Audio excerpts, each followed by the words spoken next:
마음이 드셨다면 구독, 좋아요 꼭 부탁드리겠습니다. 고맙습니다.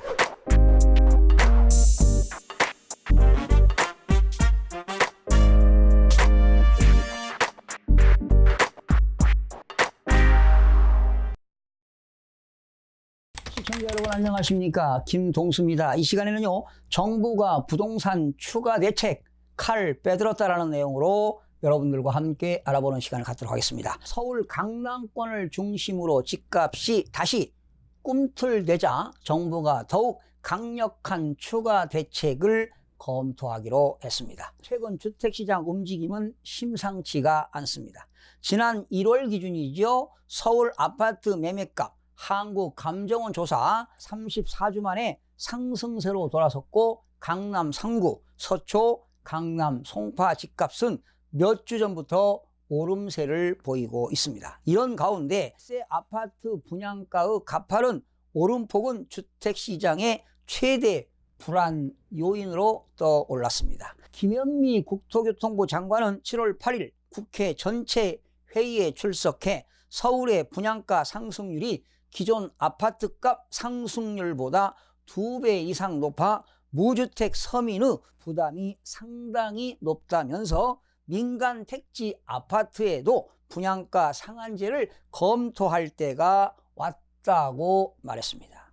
그러면서 투기 과열이 심화될 경우 적극적으로 고민할 것이라고 덧붙였습니다. 주택도시보증공사에 따르면 올 4월 기준 서울 민간 아파트는 제곱미터당 평균 분양가는 778만 4천 원으로 집계가 되었습니다. 지난해 4월 분양가가 684만 1천 원이었던 것과 비교하면 1년 새 무려 13.8%가 올랐습니다. 같은 기간 전국 민간 아파트 분양가격은 지난해 4월 322만 원에서 올 4월 345만 2천 원으로 7.21%가 상승을 했습니다. 원래의 분양가 상한제란 공공택지 안에서 감정가격 이하로 땅을 받아 건설하는 공동주택 가격은 국토교통부령이 정하는 기준에 따른 분양가격 이하로 공급해야 하는 제도를 말하는 것이 원래의 분양가 상한제가 되겠습니다. 즉 공동주택 가격 상승세를 완화하기 위한 제도가 분양가 상한제가 되겠죠. 이는 분양가격 이하로 주택을 분양하는 제도가 되는 것입니다. 분양가격은 택지비와 건축비 그리고 건설업체의 적정 이윤 등을 더해서 산정이 됩니다. 현재 공공택지 아파트엔 모두 분양가 상한제가 적용되고 있습니다. 김현미 장관은 주택법 시행령을 개정해 분양가 상한제 지정 요건을 바꾸는 방안을 검토 중이라고 밝혔습니다. 국토교통부 관계자는 자체 시뮬레이션을 해본 결과 강남 재건축 단지의 분양가가 주택도시 보증공사 산정액보다 훨씬 낮을 것으로 예상된다며 상한제가 도입되면 분양가 인하 효과가 확실히 나타날 것이라고 주장했습니다. 그러나 이 분양가 상한제를 실시한다 하더라도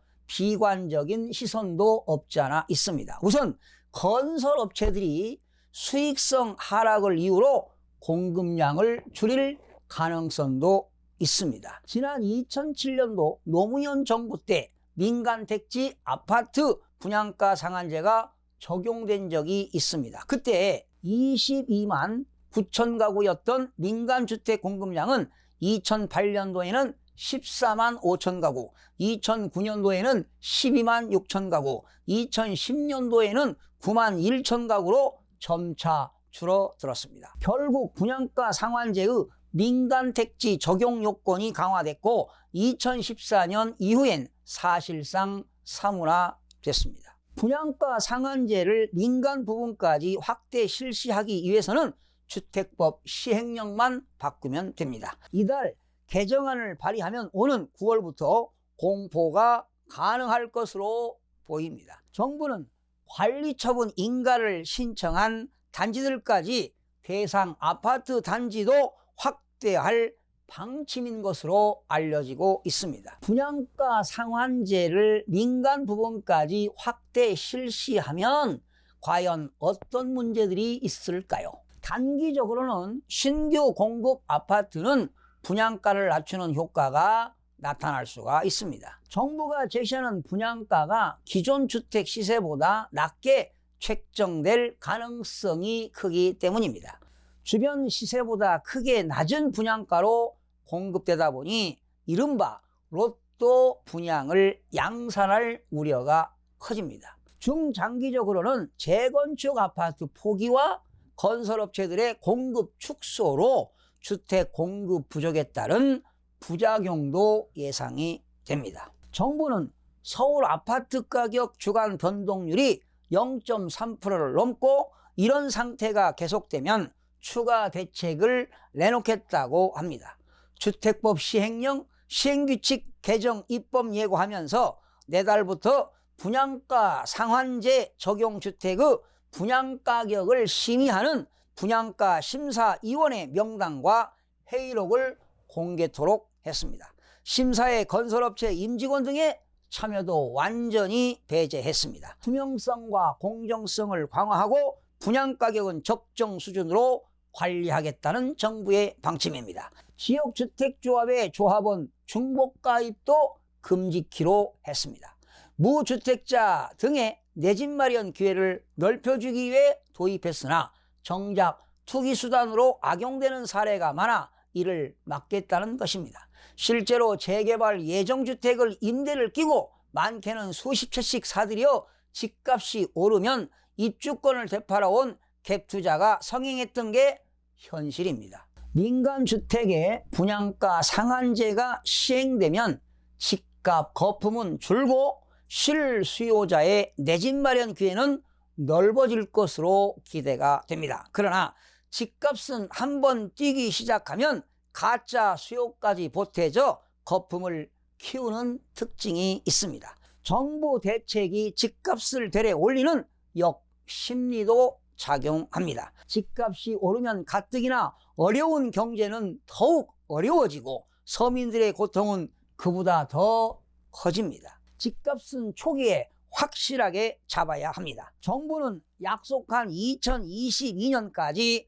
공적 주택 100만 가구 조성은 물론 세제와 분양가 상한제, 민간 택지 전면 확대까지 필요하다면 적극 검토해야 합니다.